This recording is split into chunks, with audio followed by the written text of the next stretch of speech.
राज्यातील विविध महाविद्यालयांमध्ये विद्यार्थ्यांकडून नियमबाह्य आणि जादा शुल्क आकारल्याच्या तक्रारींवर अखेर राज्य सरकारनं मोठं पाऊल उचललंय। मुख्यमंत्री देवेंद्र फडणवीस यांच्या निर्देशानंतर उच्च न्यायालयाच्या सेवानिवृत्त न्यायमूर्तींच्या अध्यक्षतेखाली चौकशी समितीची स्थापना करण्यात आली आहे। या निर्णयामुळे लाखो विद्यार्थी आणि पालकांना मोठा दिलासा मिळाला आहे। या संपूर्ण प्रकरणात आमदार महेश शिंदे यांनी सातत्यानं पाठपुरावा केला होता। दरम्यान Mumbai university and college teachers असोसिएशनचे जनसंपर्क प्रमुख प्राध्यापक राम परशुराम यादव यांनी प्रसारमाध्यमांशी बोलताना या समितीच्या कामकाजाबाबत आणि विद्यार्थ्यांना होणाऱ्या फायद्याबाबत सविस्तर माहिती दिली आहे। राज्यातील अनेक महाविद्यालयांमध्ये प्रवेश आणि विविध शुल्काच्या नावाखाली विद्यार्थ्यांकडून जादा रक्कम वसूल केल्याच्या तक्रारी मोठ्या प्रमाणावर समोर आल्या होत्या। या पार्श्वभूमीवर राज्य सरकारनं चौकशी समिती नेमण्याचा निर्णय घेतलाय। प्राध्यापक राम यादव यांनी सांगितलं की या समितीकडे विद्यार्थी, पालक आणि शिक्षक आणि संबंधित संस्थांकडून तक्रारी स्वीकारल्या जाणार आहेत। सर्व कागदपत्रांची पडताळणी करून दोषी आढळणाऱ्या महाविद्यालयांवर कारवाईची शिफारस करण्यात येईल। तसंच समितीला 3 महिन्यात शासनाकडे अहवाल सादर करण्याचे निर्देश देण्यात आले असून विद्यार्थ्यांकडून घेतलेल्या अतिरिक्त शुल्काच्या परताव्यासंदर्भातही शिफारसी होण्याची अपेक्षा आहे।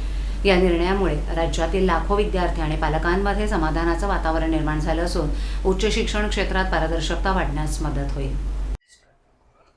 मागील 6 ते 8 वर्षाच्या कालावधीत महाराष्ट्र राज्यातील शुल्क नियामक प्राधिकरण कार्यालयामध्ये असलेल्या अनियमितता, भोंगळ कारभार आणि भ्रष्टाचार याविषयी अनेक विद्यार्थी, पालक, शिक्षक, शिक्षकेतर कर्मचारी आणि सामाजिक संघटना तसेच शिक्षक संघटना, Mumbai university and college teachers association आणि teachers association for non aided polytechnic यांनी शुल्क नियामक प्राधिकरण कार्यालय आणि उच्च तंत्र शिक्षण विभागाकडे अनेक तक्रारी केल्या होत्या।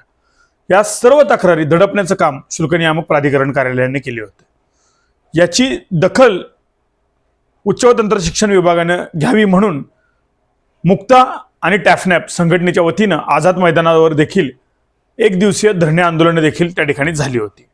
परंतु या तक्रारी वारंवार शुल्क नियामक प्राधिकरणकडून दडपण्यात येत होत्या।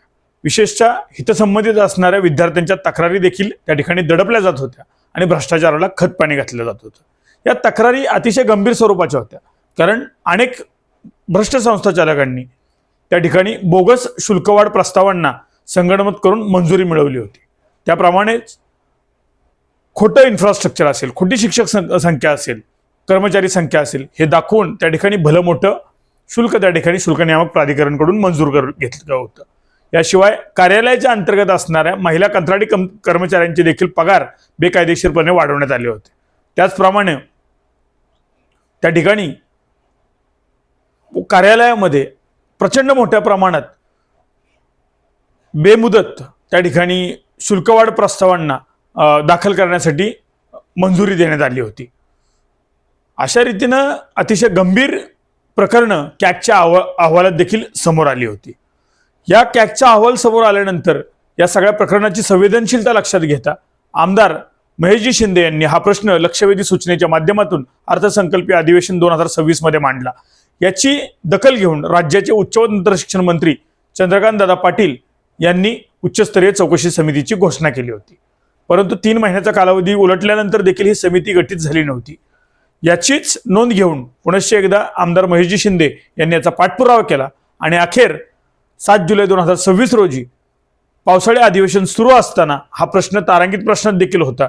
त्याशिवाय स्वीकृत चर्चेसाठी देखील आमदार महेशजी शिंदे यांनी पत्र दिलं होतं। या सगळ्याचा परिणाम म्हणून आता महाराष्ट्र सरकारने 7 जुलै 2026 रोजी शासन निर्णयाच्या माध्यमातून उच्चस्तरीय चौकशी समिती निवृत्त न्यायाधीश उच्च न्यायालय श्री वडाने साहेब यांच्या अध्यक्षतेखाली नियुक्त केलेली आहे। या चौकशी समितीमुळे निश्चितच राज्यातील लाखो विद्यार्थ्यांना याचा फायदा होणार आहे आणि निश्चितच येणाऱ्या काळात बोगस शुल्कवाढ प्रस्ताव देणाऱ्या संस्था चालकांना याच्यामुळे चाप बसणार आहे।